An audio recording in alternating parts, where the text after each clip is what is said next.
उम्मीद आप लोग खैरियत से होंगे। आज इलेक्ट्रोकेमिस्ट्री का लेक्चर है, सही है। इलेक्ट्रोकेमिस्ट्री से मुराद क्या भाई, बेसिकली ये CPP 2B का लेक्चर है, सही है। मैंने यहाँ पे मेंशन किया हुआ भी है, हो सकता है शायद छोटा हो गया तो मैं बड़ा करके दिखा भी देता हूँ। CPP 2B का लेक्चर है ये। अगर किसी को CPP 2B और A और फलाना ढमकाना में कंफ्यूजन हो रही हो तो CPP 2A के पहली जो वीडियो है उसमें जाके थॉरोली देखे तो उसे समझ में आ जाएगा मैं किस हिसाब से लेक्चर्स बना रहा हूँ। अगर कोई नया बंदा है, हाँ अगर वो बंदा देख रहा है जिसको पहले से पता है मेरी वीडियोस क्या हैं, तो वो एडजस्ट कर लेगा, सही है। फिर भी अगर किसी को समझ में ना आ रहा हो तो भाई वो यहाँ से देख सकता है, ठीक है। इलेक्ट्रोकेमिस्ट्री बेसिकली क्या है, सही। केमिस्ट्री की ऐसी ब्रांच जिसमें केमिकल और इलेक्ट्रिकल चेंज को साइमल्टेनियसली डील किया जा रहा हो, वो इलेक्ट्रोकेमिस्ट्री है, सही है। यहाँ पे 3 हमें चीज़ें पढ़नी है: electrochemical system, exchange current and Faraday's law. मैं फिर एक बात बताता चलूँ कि स्लाइड्स बनाने का मकसद ये था कि कुछ लोगों को राइटिंग अक्सर होता समझ में नहीं आती, क्योंकि ज्वाइनिंग राइटिंग में तेज़ी से मैं लिख देता हूँ, सही है। तो सम टाइम होता है भाई नहीं आता समझ में इंसान को, तो उसमें यह है कि मैंने एक स्लाइड बना दी जिसमें 3D मॉडल्स भी शामिल किए जाएँ और साथ ही साथ कुछ एक न्यू इनोवेशन की जाए, सही। तो मेरी कोशिश थी, सॉरी फॉर डिस्टर्बेंस, तो मेरी क्या थी, इनोवेशन थी। तो अब मैं चाहता हूँ कि भाई चीज़ को अच्छे से पेश किया जाए, इंशाल्लाह इससे समझ में बहुत अच्छा आएगा। और मैं इसके हैंडआउट जो ये मैंने अभी लेक्चर में इस्तेमाल किया है और इसके हैंड रिटन नोट्स दोनों मैं इस वीडियो के डिस्क्रिप्शन में दे दूँगा, तो आप उसमें देख सकते हैं, सही है। Let start the lecture. सबसे पहले भाई यहाँ पे इलेक्ट्रोकेमिस्ट्री की छोटी सी डेफिनेशन लिख दी है, मैंने समझा दी है, फिर भी किसी को देखनी है तो वो देख ले, सही है। आगे बढ़ते हैं, वीडियो स्टॉप करके अगर कोई लिखना चाहे तो भाई लिख ले। रेफरेंस मैंने दिया हुआ introduction to chemical engineering, thermodynamics, GMS में एनएस एंड अबाउट चैप्टर 14, सही। चैप्टर 14 नहीं है ये चैप्टर 16 है भाई, चैप्टर 16 है ये, चैप्टर 14 नहीं है। पता नहीं यार, अजीब बनाता है ये, सही है। अब सबसे पहले यहाँ पर हमें ये समझना है कि इलेक्ट्रोकेमिकल सिस्टम क्या होता है, what is mean by electrochemical system. हमें यहाँ पे सबसे पहले एक चीज़ समझनी पड़ेगी इलेक्ट्रोकेमिकल सिस्टम को समझने के लिए, और वो है फेज डिफरेंस। अब फेज डिफरेंस है क्या, सही है। मैं एक मिसाल देता हूँ, हमारे पास न्यूट्रलाइजेशन का रिएक्शन है भाई, उसमें भी इलेक्ट्रॉन्स की चेंजिंग हो रही होगी, सही है। इलेक्ट्रॉन क्या है, एक तरीका से एक चार्ज है, सही है। इलेक्ट्रॉन्स की चेंजिंग उसमें भी हो रही होगी, तो क्या वो इलेक्ट्रोकेमिकल सिस्टम है? नहीं है, सही। पहली चीज़ भाई उसमें चार्ज तो चेंज हुआ ना भाई। मिसाल के तौर पर हमारे पास एक रिएक्शन हो रहा था NaOH प्लस HCl, तो इनके इलेक्ट्रॉन वगैरह चेंज हुए होंगे और फिर NaCl और फिर प्लस H2O बन गया, वाटर बन गया भाई, ऐसा ही हुआ होगा ना। तो ये क्या यहाँ पे इलेक्ट्रोकेमिकल सिस्टम इस्टेब्लिश क्यों नहीं हुआ? उस इस्टेब्लिशमेंट ना होने की वजह है फेज डिफरेंस।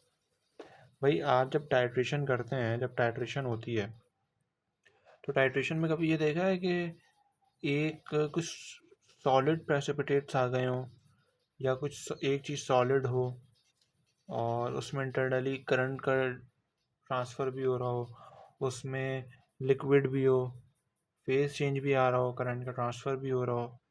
नहीं देखा होगा। ये एक न्यूट्रलाइजेशन रिएक्शन हम टाइट्रेशन में करते हैं for checking the level of acidity in the water, वो सॉरी एसिड, क्या बोल रहा हूँ मैं भी, दिमाग ख़राब हो गया मेरा। रात का टाइम हो रहा है ना, सब में सोए हैं नहीं, कल इसका लेक्चर बनाया, आज इसका लेक्चर बना रहे हैं, सही है। तो अब यहाँ पे क्या लिखा है कि two things are in different phases, दो चीज़ें अलग अलग फेज में होंगी। फेज मैंने बहुत अच्छे से समझाया था CPP 1 के A में, फेज रूल में वहाँ पे फेज समझाया है। होमोजेनिटी एंड फेज़ और दूसरी चीज़ें मैंने वहाँ पे बहुत अच्छे से एलैबोरेट की थी।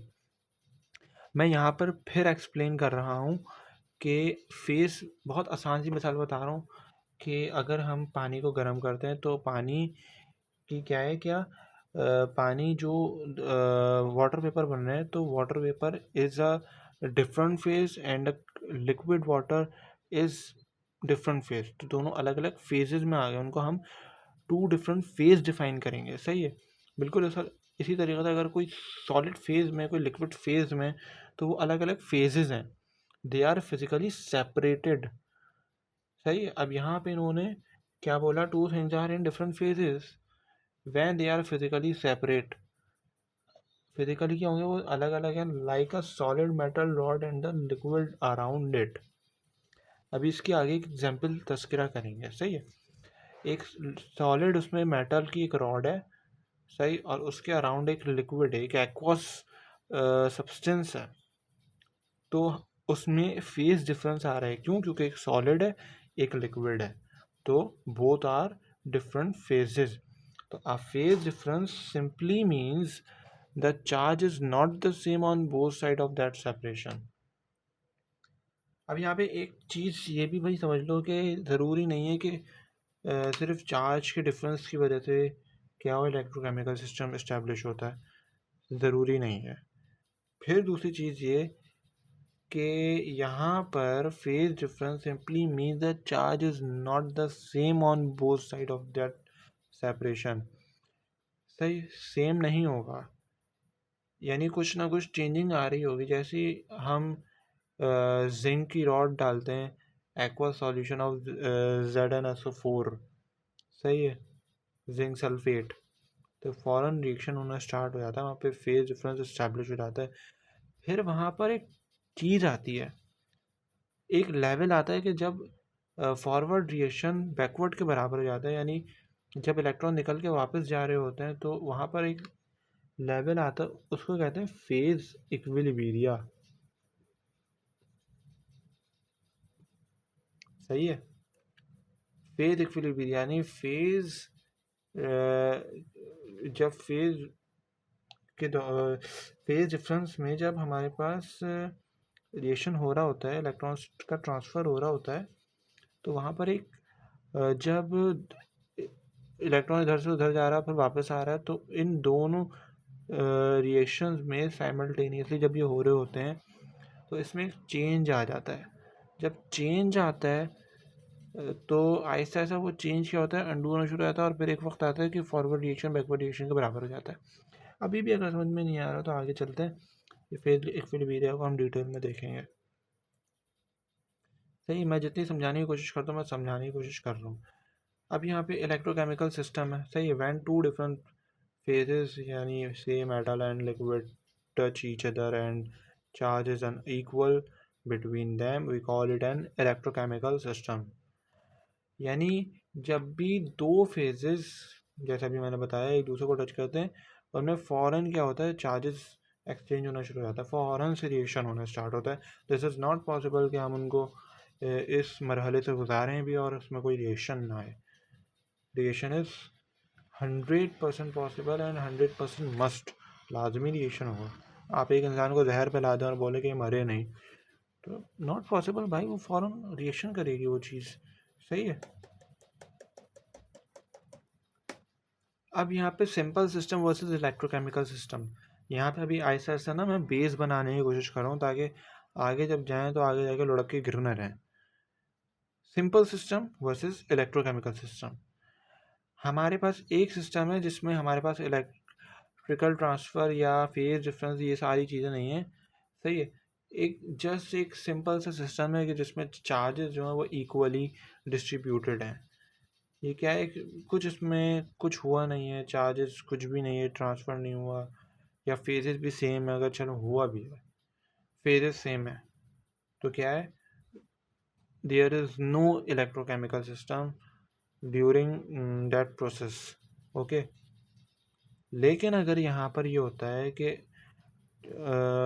फेजेस डिफरेंस हैं, ठीक है, फेजेस डिफरेंस उसमें मौजूद हैं, और उस डिफरेंस के दौरान क्या हुआ कि चार्जेस का ट्रांसफ़र भी स्टार्ट हो गया, तो वो इलेक्ट्रोकेमिकल सिस्टम बन जाएगा। That charge gap is whole story. ठीक, अब यहाँ पे एक एवरीडे एग्जांपल दिया। मैं बहुत ज़्यादा इसके एक्सप्लेनेशन में जा चुका हूँ, फिर भी अगर किसी को समझ में ना आए तो वो उसको रीड आउट कर ले, इंशाल्लाह समझ में आ जाएगा। फिर भी अगर समझ में ना आए तो भाई कमेंट्स में पूछ लेना।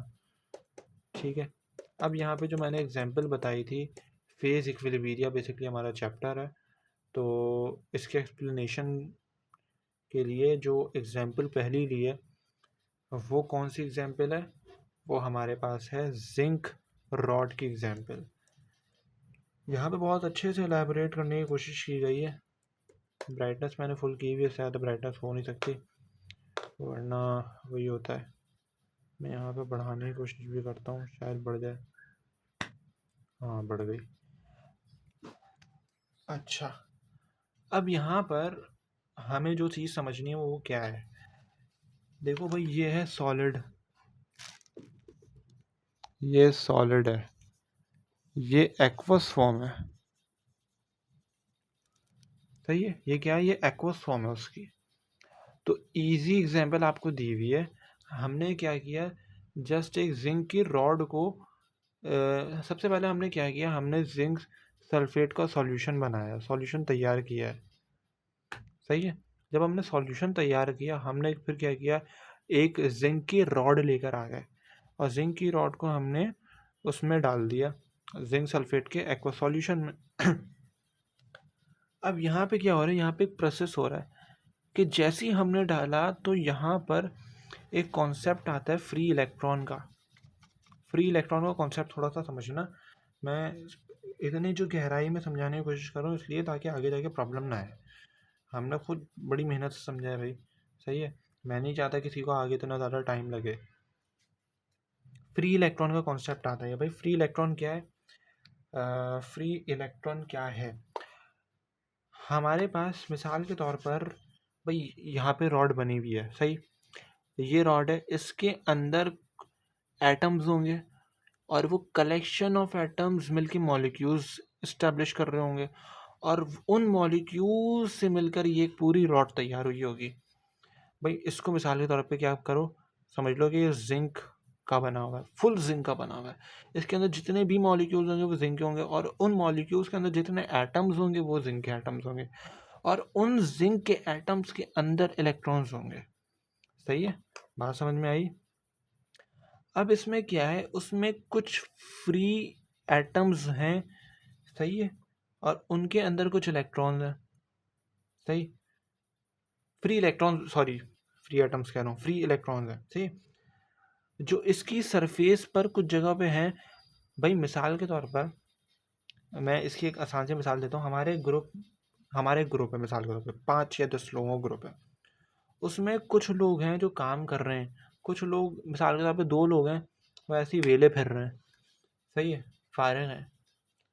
वो गए किसी और बंदे के पास, सही है, वो किसी दूसरे ग्रुप में है, वो बस ऐਵੇਂ ही इधर उधर चक्कर लगा रहे हैं, उनका कोई काम नहीं है। वो एक वीडियो में नहीं आता है कि एक बंदा बस बहुत सर पे पेशानी पे हाथ बार बार फेर रहा होता है, सर पे हाथ फेर रहा होता है, बहुत पसीना आ रहा है भाई, इधर से उधर हो रहा है, बस काम कुछ नहीं कर रहा होता, वो बस शो कर रहा होता है कि हाँ भाई देखो कितना काम कर रहा हूँ मैं। सही है, ये फ्री इलेक्ट्रॉन्स की मिसाल ऐसे होती है कि काम हम कुछ नहीं कर रहे होते। सही, और इनके साथ जो एटम्स जो ट्रांसफ़र हो रहे होते हैं उनकी भी मिसाल ऐसी है। लेकिन अभी यहाँ पे कौन सा फिनोमेना हो रहा है, जैसे ही हम जिंक की रॉड को जिंक सल्फेट के सॉल्यूशन के अंदर डालते हैं तो फ़ौरन क्या होता है, यहाँ से कुछ एटम्स निकलते हैं, एटम निकलते हैं और बाहर की तरफ आते हैं। वो जो बंदे इधर उधर चक्कर लगा रहे होते हैं ना, वो उनकी मिसाल है। फ़ौरन एटम्स बाहर आते हैं लेकिन फ्री इलेक्ट्रॉन्स को अंदर छोड़ देते हैं। सही है, जिसकी वजह से क्या होता है कि ये जो जिंक की रॉड है ये नेगेटिवली चार्ज हो जाती है, नेगेटिवली चार्ज हो जाती है। ये जिंक की रॉड नेगेटिवली चार्ज हो जाती है। क्यों होती है भाई, समझना। देखो यहाँ से जिंक आया, जिंक के देखो जिंक के आयन्स आ रहे हैं और जिंक के आयन्स आके यहाँ पे ये आपस में इधर उधर घूम रहे हैं। सही है, ये Zn से बनता है Zn2+। सही, बात समझ में आई? ये Zn2+ का साइन क्यों आया है? भाई अच्छा एक बात मैं यहाँ पे बता दूँ, Zn+2 लिखना स्टैंडर्ड तरीका नहीं होता, सब लिखते तो हैं, ये गलत तरीका है। Zn2+ होता है असल तरीका लिखना। सही है, बात क्लियर है। जिंक 2+ क्यों आया? क्योंकि जब यहाँ से जिंक के एटम्स आते हैं तो वो फ्री इलेक्ट्रॉन को अंदर छोड़ देते हैं, तो कभी भी देने वाला जो बंदा उसको सवाब मिलता है। तो जिंक को क्या होता है, जिंक ऐसे ही आया था, बोलता है यार इलेक्ट्रॉन भाई मैंने तुम्हें माफ़ किया, जाओ तुम अपने घर में रहो, मैं जा रहा हूँ यहाँ से अब। तो क्या होता है, उसको सवाब मिलता है, और वो 2 फ्री इलेक्ट्रॉन अंदर छोड़ता है, तो उसे 2 सवाब मिलता है। तो 2 सवाब ये लिखे हुए, जिंक 2+। अब ये क्या होता है, ये बाहर आ जाता है, पैसे देके 2 इलेक्ट्रॉन इसको, इस रॉड को देकर कहता है मैं बाहर जा रहा हूँ, अब जा रहा हूँ मैं। अब वो चला जाता है। तो अब क्या होता है, इस पे उधार आ गया, तो उधार क्या है, एक नेगेटिव चीज़ है, तो इस पे नेगेटिवली चार्ज आ गया। सही है, और नेगेटिवली चार्ज कितना आया, -2। खैर ये अभी फ़िलहाल डिस्कस करना वो नहीं है। तो बेसिकली जिंक जो हुआ, जिंक पे क्या हुआ, 2+ का चार्ज आ गया। सही, ये पहला प्रोसेस है। यहाँ पे ये जो पहला प्रोसेस हुआ है ना, ये पहला प्रोसेस एक तरीके से। अब ये पढ़ना, ये समझ में आएगा, electron stay locked in a metal. सही। अब यहाँ पे देखा होगा कि भाई यहाँ पे जो है ये रिवर्सिबल रिएक्शन का एक साइन बना हुआ है। अब देखो यहाँ पे होता क्या है असल में, मैं और मज़ीद समझाता हूँ। एक और चीज़ यहाँ पे, अब पहला प्रोसेस हो गया। अब क्या हो रहा है कि यहाँ से यहाँ पर इलेक्ट्रॉन्स आ रहे हैं और ऐसे घूम रहे हैं, सॉरी इलेक्ट्रॉन्स कह रहा हूँ, एटम्स ऑफ जिंक आ रहे हैं। ठीक है, फ्री इलेक्ट्रॉन्स अंदर ही रह गए। जिंक के एटम्स आए 2+, जिंक 2+ यहाँ पे घूम रहा है। अब क्या है, वो जिंक 2+ है, जिंक 2+ क्या है, इस पे पॉजिटिव चार्ज आ गया, इस पे नेगेटिव चार्ज आ गया। ये जो रॉड है, रॉड का कुछ हिस्सा क्या है, इसके अंदर भी है, सॉल्यूशन के अंदर है। तो सॉल्यूशन के अंदर जिंक सल्फेट का सॉल्यूशन है, जिंक सल्फेट के सॉल्यूशन के अंदर Zn2+ है। अब क्या होगा, एक वक्त आएगा, निकलते निकलते निकलते निकलते इसमें कंसंट्रेशन ऑफ Zn2+ बढ़ जाएगी, और बढ़ने की वजह से क्या होगा, क्योंकि ये नेगेटिवली चार्ज है, बढ़ने की वजह से ये जो जिंक 2+ के हैं, ये वापस क्या करेंगे, इसके साथ रिएक्ट करेंगे, और फिर ये वापस इसमें जाना स्टार्ट हो जाएंगे। तो एक प्रोसेस क्या है, इससे जिंक का निकलना, जिंक 2+ का निकलना, और एक प्रोसेस क्या है, इस अबे कहाँ भाग रहा है, वापस अंदर जाना। तो एक आ रहा है और कुछ वापस दोबारा अंदर जा रहे हैं, तो ये एक पूरा क्या हुआ, रिवर्सिबल प्रोसेस बन गया। ठीक है, बात क्लियर हुई। तो जिंक सॉलिड मेटल से निकल के जिंक 2+ बना रहे हैं, सॉल्यूशन में जा रहे हैं, और 2 इलेक्ट्रॉन छोड़ रहे हैं। ये 2 इलेक्ट्रॉन्स कौन से हैं, ये फ्री इलेक्ट्रॉन्स हैं। बात क्लियर हुई। अब शुरू शुरू में क्या होगा, ये जो जिंक सल्फेट का सॉल्यूशन है, ये डाइल्यूट है। डाइल्यूट किस हवाले से मैं कह रहा हूँ, जिंक 2+ आइंस के हवाले से कह रहा हूँ। यानी उसमें उनकी कंसंट्रेशन जिंक 2+ आयन की स्टार्ट में बहुत कम होगी। जब बहुत कम होगी तो क्या होता है कि वापस जाने वाला अमल इतना तेज़ नहीं होता, लेकिन जब इसमें कंसंट्रेशन जिंक 2+ की बढ़ जाएगी तो क्या होगा, ये वापस जो ना बहुत तेज़ी से जाना स्टार्ट हो जाएंगे, और फिर एक वक्त आएगा कि आना भी और वापस जाना भी, इन दोनों की स्पीड्स क्या होंगी, बराबर हो जाएंगी। जब इन दोनों की स्पीड्स बराबर हो जाएंगी, यहाँ ये वाला, इसमें जो रेट ऑफ रिएक्शन होगा वो इक्वल हो जाएगा, तो उस पॉइंट पर इक्विलिब्रियम अटेन होगा, इक्विलिब्रियम हासिल हो जाएगा, इक्विलिब्रिया बनेगा, फेज इक्विलिब्रिया कहलाएगा। बात क्लियर है, ये बहुत गहराई में जाके समझाने की कोशिश की है मैंने। अब ये होता क्यों है, यहाँ पे इसकी वजह फ्री इलेक्ट्रॉन्स, हम ये मैंने लिख भी दिए, कोई चाहे तो वो लिख सकता है। Inside any metal electron are not stuck to one single atom, they roam freely across the whole metal. वो क्या होता है, वो घूमते रहते हैं, like a crowd moving around a room, this exactly why metals conduct electricity so well. उसमें free electrons होते हैं। यहाँ पे एक और कॉन्सेप्ट भी मैं समझा देता हूँ, इंसुलेटर इलेक्ट्रिसिटी कंडक्ट क्यों नहीं करता और मेटल क्यों करता है, due to the phenomenon of free electrons. भाई मिसाल के तौर पर ये इंसुलेटर है, यहाँ पे इलेक्ट्रॉन लोकलाइज्ड है, सही है, डटे हुए हैं। यहाँ से मिसाल के तौर पे मैं पोटेंशियल डिफरेंस क्रिएट करता हूँ, वोल्टेज गुजारता हूँ, तो यहाँ पे इलेक्ट्रॉन लोकलाइज है, फिक्स है, कुछ आगे नहीं बढ़ेंगे, तो क्या होता है, करंट उसकी वजह से फ्लो नहीं कर पाता। जबकि मेटल के केस में क्या होता है, मेटल के केस में होता है कि इलेक्ट्रॉन फ्री होते हैं, तो जैसे ही हम उनको आगे करते हैं ना, वो मूव कर जाते हैं, और उस ही movement of electron in the conductor की वजह से क्या होता है, इलेक्ट्रिसिटी ट्रांसफ़र होता है, इलेक्ट्रिकल ट्रांसफ़र पॉसिबल हो पाता है उस सब्सटेंस की वजह से। बात क्लियर हुई? ये एक चीज़, वही चीज़ लिख दी है, but they leave their electrons behind on the rod. तो रॉड की ये सारी चीज़ मैंने लिख दी है, सही है, ये भी मैंने लिख दिया। द जिंक, ये सारी चीज़ें वही है जो अभी मैंने एक्सप्लेनेशन दिया, एलैबोरेशन दी है जिनकी मैंने। The zinc sulphate solution has some zinc 2+ ion flowing in it, और ये सारी चीज़ें ये भी पढ़ लो, ठीक है। How the charge builds up, charge बनता कैसे, जब भी दो चीज़ों, जब भी क्या कहते हैं इलेक्ट्रिकल डबल लेयर बेसिकली उसमें बन जाती है, सही है, two opposite thing happens at the same time on the surface of rod, basically उस पर नेगेटिव चार्ज क्रिएट होता रहता है और एक लेयर बन जाती है, और फिर क्या होता है, उसकी वजह से वापस वो हो जाता है, और फिर एक तरीके से वो रिवर्सेबल रिएक्शन ही हो जाता है जिंक के केस में, सही है। अच्छा, अब जिंक लीव्स द रॉड, यानी मेटल से सॉल्यूशन में जा रहा है, तो zinc atoms break away from the rod, zinc के जो एटम्स होते हैं वो जिंक को छोड़ते हैं, ब्रेक कर देते हैं, और जिंक 2+ आयन बनकर सॉल्यूशन में आता है, but there electron don't go with them, the electrons stay stuck on the rod. Because of this, rod slowly fills up with the extra electrons and turns negative. इसी कैसे negative हो जाती है। At the same time, उसी time में the thin layer of liquid right next to the rod fills with a extra zinc 2+ and turns positive. और फिर क्या होता है, वो ये सारी चीज़ें मैंने पीछे समझा दी, लेकिन फिर हल्का फुल्का दोबारा एक बार रिवीजन दे रहा हूँ। उसके बाद मैंने सीधी शुरू में कहा था, मैं इसीलिए इतना गहरा जा रहा हूँ, एक साथ ही सब कुछ समझा देते हैं। अब क्या हो रहा है, सॉल्यूशन वापस मेटल में जा रहा है, तो यहाँ पे दो स्टेप बेसिकली हुए। एक स्टेप क्या हुआ, जिंक रॉड को छोड़ के सॉल्यूशन में जा रहा है, और जब रॉड नेगेटिव बन जाती है तो क्या होता है, जिंक 2+ आयन वापस आ जाता है। ये बिल्कुल ऐसी मिसाल है कि मैं एक बंदे को चमाट मारूं और चला जाऊं, वो बंदा रोना शुरू हो जाए, फिर मैं वापस उसको मनाने आ जाऊं, वैसी मिसाल है ये, ठीक है। यहाँ पे और भी मैंने गहराई से लिख दिया है, सही।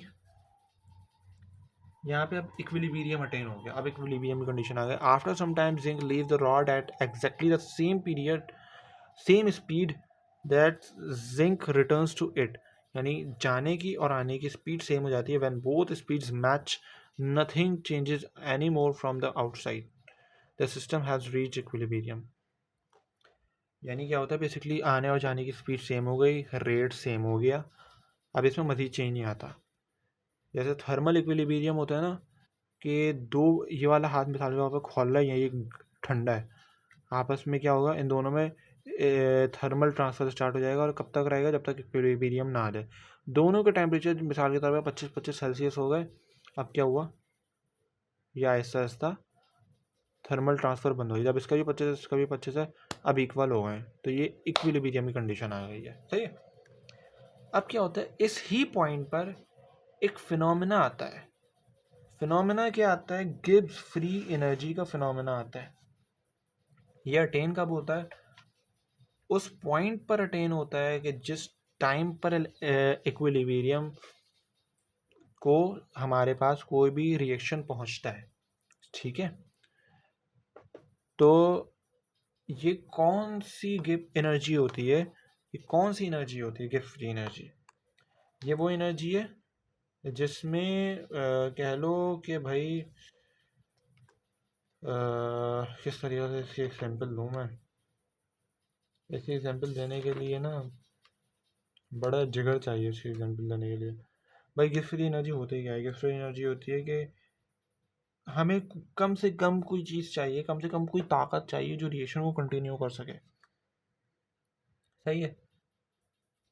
Think of it as the system extra energy waiting to be used drops to its lowest value. That's the real sign of that equilibrium has arrived. Basically यानी वो एनर्जी कह लो कि हमारे पास कि एक ऐसी एनर्जी जो सिस्टम की ना स्टेबिलिटी डिफाइन कर रही है। यानी भाई मिसाल के तौर पर जितना रिएक्शन होता रहेगा सिस्टम, इसका मतलब स्टेबल नहीं है। भाई रिएक्शन होता क्यों? क्योंकि अनस्टेबिलिटी की वजह से होता है ना रिएक्शन। तो जब सिस्टम ही स्टेबल हो गया तो उस फिनोमेना को डिफाइन करने वाला जो फिनोमेना है वो गिब्स फ्री एनर्जी है। सही है, बात समझ में आ गई? सिस्टम हमेशा लोअर गिब्स की तरफ क्या करता है? मूव करता है। यानी गिब्स फ्री एनर्जी जितनी कम होगी ना, हमारे पास रिएक्शन क्या होगा? जितनी कम होगी रिएक्शन क्या होगा? उतना स्टेबल होगा। जितनी ज़्यादा गिब्स फ्री एनर्जी होगी दैट्स मीन उतना ज़्यादा इनस्टेबिलिटी की तरफ है रिएक्शन, उतना क्या होगा? ज़्यादा हो रहा होगा।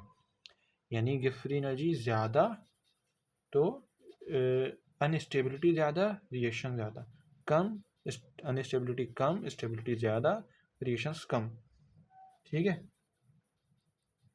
बात क्लियर है? आगे बढ़ते हैं। अब यहाँ पे एक दूसरा टॉपिक आता है। सही है, एक्सचेंज करंट। सबसे पहले यहाँ पे एक बात समझो, मैं इसकी तरफ तो खैर बाद में जाऊँगा। मैं एक चीज़ यहाँ पे समझाना चाह रहा हूँ। अरे यार, ब्राइटनेस कम क्यों हो रही है?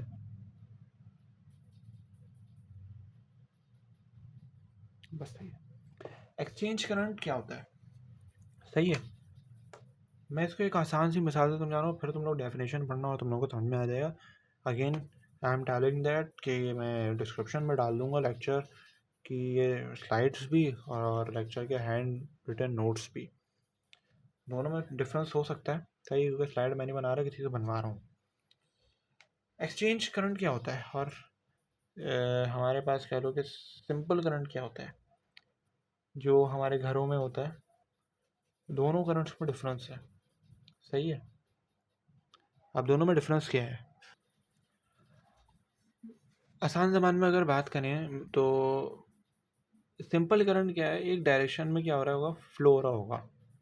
ठीक है, यानी आप मिसाल के तौर पर यहाँ पर अगर दिया वो यहाँ पर नहीं दिया हुआ, आगे पढ़ेंगे हम जिंक सल्फेट वाले, उसमें जिंक सल्फेट और कॉपर सल्फेट में, वो दोनों में हम एक एक मेटल डालते हैं और फिर हम उससे करंट मेजर करते हैं। मैं यहाँ पे मिसाल दे देता हूँ। सही है, मिसाल के तौर पर यहाँ पर हमने एक दो सॉल्यूशन रखे हैं। मिसाल दे रहा हूँ, ये चलो एक ही सॉल्यूशन कर लेते हैं, ये चलो दो सॉल्यूशन कर लेते हैं। ठीक है, यहाँ पर एक रॉड है, यहाँ पर एक रॉड है, दोनों को मैंने एक तार से कनेक्ट कर दिया। ठीक है, यहाँ पर एक मैंने वोल्ट मीटर भी लगा दिया। ठीक, यहाँ पर वोल्ट मीटर लगाया। एक्सचेंज करंट में वोल्ट मीटर में करंट नहीं आएगा, करंट मेजर नहीं होगा। क्यों नहीं होगा? इसलिए क्योंकि एक्सचेंज करंट है ये। यार इसकी मिसाल ना मैं इसी से एक ही से दे देता हूँ क्योंकि यहाँ पर अभी एक ही पड़ा है। ठीक है, अब यहाँ पे क्या हो रहा है कि यहाँ से चार्ज आ रहा है, यहाँ से चार्ज वापस जा रहा है, चार्ज का ट्रांसफ़र हो रहा है। सही है, आप अगर ये कहेंगे ना कि भाई यहाँ पे तो करंट इस्टेब्लिश हो रहा है, एक काम करता हूँ मैं इसके अंदर ना तार डालता हूँ, अपना मोबाइल चार्ज कर लेता हूँ, आपका मोबाइल कभी भी घंटा चार्ज नहीं होगा। क्यों? Because it is exchange current, not a simple current which you are experiencing in your home. तो ये वो करंट नहीं है। सिंपल करंट में क्या होता है? सिंपल करंट बेसिकली ऐसा करंट जो कि मेजरेबल करंट होता है, यूजेबल करंट होता है। एक्सचेंज करंट जो होता है वो नॉन यूजेबल करंट है। यानी इक्विलिब्रियम की कंडीशन पर क्या होता है कि चार्जेस जो होते हैं दोनों डायरेक्शन में इक्वल रेट से मूव करते हैं। यानी मेटल से सॉल्यूशन की तरफ आ रहा है, सॉल्यूशन से क्या हो रहा है? मेटल की तरफ आ रहा है। ठीक है, बात क्लियर है? अब ये जो मैंने चलो बता दिया है कि एक्सचेंज करंट और सिंपल करंट का फ़र्क क्या होता है। अब यहाँ पर इसमें ये जो पूरी चीज़ है, इवन आफ्टर इक्विलिब्रियम अब होता क्या है, zinc keeps leaving and returning and at same time, क्योंकि रेट इक्वल हो चुका है।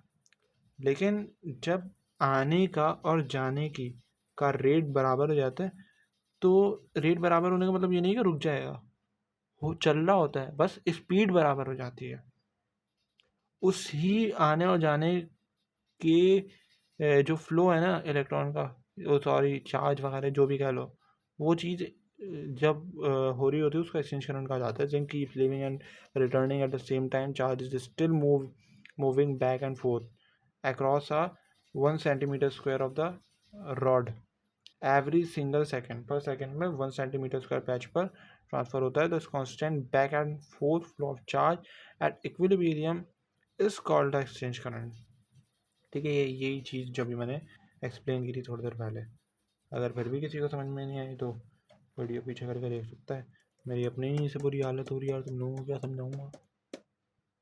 सही है। अगला टॉपिक आता है छोटा सा, फैराडेज कांस्टेंट।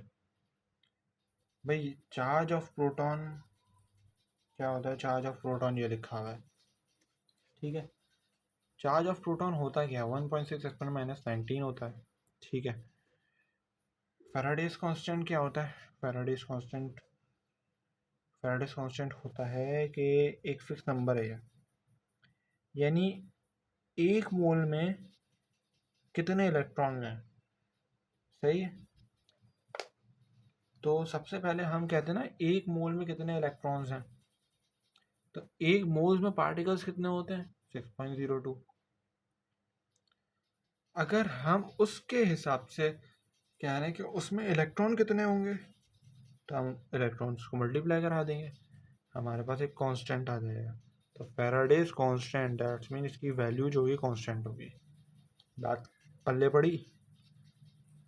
अब यहाँ पर एक एग्जांपल भी देख लो भाई, सॉल्व एग्जांपल। इस एग्जांपल में क्या है, इस एग्जांपल में यह है कि एक्सचेंज करंट जो होता है वो कितना होता है, 2 एक्सपोनेंट माइनस 5 एम्पियर। सही है, यानी एक्सचेंज करंट की वैल्यू उन्होंने मेजर किया, यानी एक सेकंड में 2 एक्सपोनेंट 5 माइनस 5, सॉरी, वो क्या हो रहा है, वो बेसिकली इतना क्या हो रहा है, ट्रांसफ़र हो रहा है। और मैंने यहाँ पे एम्पेयर को क्यूलम एवरी सेकंड यानी क्यूलम पर सेकंड अभी डिफाइन कर दिया, इसका एक यूनिट ये भी होता है। How many mole of zinc 2 plus from each second, यानी एक्सचेंज करंट कितना है वो इन्होंने बता दिया।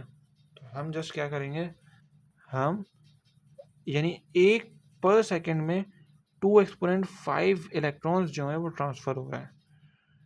सही है, तो इन्होंने पूछा है कि कितने जिंक ट्रांसफ़र हो रहे होंगे, तो जिंक के मॉलिक्यूल्स कितने ट्रांसफ़र हो रहे होंगे। तो यहाँ पे हम एवोगैड्रो नंबर यूज़ नहीं करेंगे, एन यूज़ नहीं करेंगे कि पता चलो ऊपर तो ये यूज़ होता है नीचे ऊपर, क्योंकि उन्होंने एक मोल डिफाइन किया था, कंप्लीट मोल जो होता है वो एवोगैड्रो नंबर के बराबर होता है, 6.02 के बराबर होता है, इसलिए मैंने वहाँ पर एन ही लिख दिया। चाहो तो वहाँ पे एन लिख लो, असल में तो एन ही आता है। सही है, तो यहाँ पे इसलिए एन लिखा है। तो कह रहे हमें उसने फैराडे कांस्टेंट बता दिया, हमें पता था फैराडेज कांस्टेंट। सही, उसने पूछा जिंक कितने ट्रांसफ़र हो, यानी उसने एक तरीके से मोल्स पूछे हैं, कितने मोल्स ट्रांसफ़र हो रहे हैं। ठीक है, इलेक्ट्रॉन्स उसने बता दिए कि करंट कितना ट्रांसफ़र हो रहा है पर सेकंड में, 2 एक्सपोनेंट 5, यानी इतने इलेक्ट्रॉन्स ट्रांसफ़र हो रहे हैं। हमने क्या किया, एन को इस तरफ रखा, एफ यहाँ पर मल्टीप्लाई हुआ था, हमारा का डिवाइड करा दिया, तो एफ डिवाइडेड बाई ई। तो एफ कितना था हमारे पास, बेसिकली वो था 96485, और ई कितना था, ई की वैल्यू लिख दी, दोनों को डिवाइड कराया, ये आ गया हमारे पास। बात से क्लियर है, समझ में आ गई। अगला है charge number and potential difference. ये जस्ट मैं बेस बनाने के लिए बता रहा हूँ, बहुत आसान सी चीज़ है। चार्ज नंबर क्या होता है, चार्ज नंबर कोई भी आयन है वो अगर अपने इलेक्ट्रॉन लॉस कर रहे हैं, एक इलेक्ट्रॉन लॉस किया, 2 लॉस किए, 3 लॉस किए, 4 लॉस किए, उसको सवाब मिलता है। सवाब मिलता है तो क्या होता है, उसकी नेकियों में इजाफा होता है। एक नेकी, 2 नेकी, 3 नेकी, उन नेकियों को कहते हैं नेकियां। और चार्ज की ज़बान में कहते हैं चार्ज नंबर। अगर एक एटम एक इलेक्ट्रॉन दे रहा है तो उस पर 1 प्लस का चार्ज आएगा। 1 प्लस का मोबाइल अगर कोई मुझे गिफ्ट करना चाह रहा है तो वो मुझे कर सकता है। आपके लिए इंशाल्लाह बहुत अच्छा लेक्चर बनाऊंगा मैं। आपका बहुत तहे दिल से मशकूर रहूँगा और आपको हमेशा दुआएँ दूँगा और आपको ज़िंदगी भर कभी नहीं भूलूँगा। आप मुझे वन प्लस, एक आईफ़ोन, एक सैमसंग S27 अल्ट्रा आने वाला है और चाहें तो 2-3 कैमरास भी गिफ्ट कर सकते हैं। एक PS5 भी आप गिफ्ट कर सकते हैं और एक पीसी भी गिफ्ट कर सकते हैं, जैसे आप चाहें। बस ज़्यादा आपसे डिमांड नहीं करूँगा मैं। इंशाल्लाह आपको दुआओं में याद रखिए, सही है? तो ये आपने कर देना है, सही है? तो चार्ज नंबर ये होता है, आप जब देखें अगर आप 6 आईफ़ोन देंगे ना तो आपको 6 सवाब मिलेंगे, सही है? वो 6 आईफ़ोन अब मैं रख लूँगा, आपको सवाब भी मिल जाएगा, सही? तो आपको 6 आईफ़ोन देंगे तमगा हासिल हो जाएगा, सही? आगे बढ़ते हैं। वैसे कोई इतना सवाब कमाने का मुझे नहीं लगता कोई इतना अच्छा है। अब पोटेंशियल डिफरेंस आता है, सही है? तो पोटेंशियल डिफरेंस क्या है? बेसिकली वोल्टेज को कह दो पोटेंशियल डिफरेंस। यानी एक बंदा है वो चल नहीं रहा, सही है? मैं उस जाऊँ और उसको खींच के एक लात मारूँ, वो चलना शुरू हो जाएगा। ये पोटेंशियल डिफरेंस क्रिएट कर दिया मैंने। यानी this is a gap in the charge between the metal and the solution. Two things make this gap bigger, higher temperature, bigger potential difference. भाई ये तो खैर आगे की चीज़ है, सही है? मैं एक मिसाल देता हूँ। पानी में कभी नमक हल करना, सही है? उसमें 2 पेंसिलें डालना, एक को नेगेटिव चार्ज कर देना, एक को पॉजिटिव कर देना, दोनों को इलेक्ट्रिसिटी से कनेक्ट कर देना। घर में धमाका हो जाएगा, घर में मत करना भाई ये। धमाका हुआ ना, मैं ज़िम्मेदार नहीं हूँगा। फिर खाना मार अपने जो भी घर वालों से मार पड़े ना, और सॉफ्टवेयर अपडेट जब हो जाए तो एक कमेंट कर देना, चैनल को सब्सक्राइब कर देना। अच्छा, तो हायर टेम्परेचर की वजह से क्या होता है? एक तो ये पोटेंशियल डिफरेंस बढ़ता है और एक हायर पोटेंशियल डिफरेंस क्रिएट करने की तो जाहिर सी बात है वो तो बढ़ेगा ही, सही है? और मोर मेटल आयंस, यानी मिसाल के तौर पे एक कैपेसिटी है वो 3 ट्रांसफ़र हो सकते हैं, आपने 5 ट्रांसफ़र करा दिया, आपने टेम्परेचर को हाई कर दिया, तो उसकी वजह से क्या होगा? डिसॉल्विंग भी सॉल्यूशन में हाई होगी, उसकी वजह से पोटेंशियल डिफरेंस भी क्रिएट होना शुरू हो जाएगा। भाई जाहिर सी बात है ना, एक रॉड है, उस पर नेगेटिवली चार्ज ज़्यादा आ गया तो क्या होगा? ऑटोमेटिकली जिंक सल्फेट के सॉल्यूशन में पॉजिटिवली चार्ज ज़्यादा आ जाएगा, पोटेंशियल डिफरेंस बढ़ जाएगा और फिर दे धनाधन लड़ाई शुरू हो जाएगी। वही एक बंदा जब फड्डा कर रहा होता है ना, तो दूसरा ये पोटेंशियल डिफरेंस क्रिएट करने की मिसाल उसकी रहती है, तो वो कहता है कि भाई मैं ना सहता। तो ये जो मैं ना सहता है ना, ये बंदा पोटेंशियल डिफरेंस क्रिएट कर रहा है, फड्डा करवा रहा है। तो पोटेंशियल डिफरेंस क्रिएटर है ये, सही है? बात समझ में आ गई? उम्मीद है समझ में आ गई होगी। यहाँ पे एक बस रिलेशन दिया हुआ है, सही है? इम्पोर्टेंट। अच्छा, एक्सचेंज करंट वाला जो मैंने समझाया था मामला, और रियल करंट वाला जो मामला समझाया था, मेरा कैब भाग गया, वो ये है, सही है? आ गया समझ में? इतनी मेहनत कभी कोई करके दिखाए रात के 3 बजे? नहीं, 3 नहीं बजे, फिर 4 बज रहे हैं भाई, फजर होने वाली है। देखो कितनी मेहनत करता हूँ। कोई एक मुझे आईफोन देने वाला है? नहीं है। गरीब आदमी हूँ मैं। अल्लाह हाफिज़।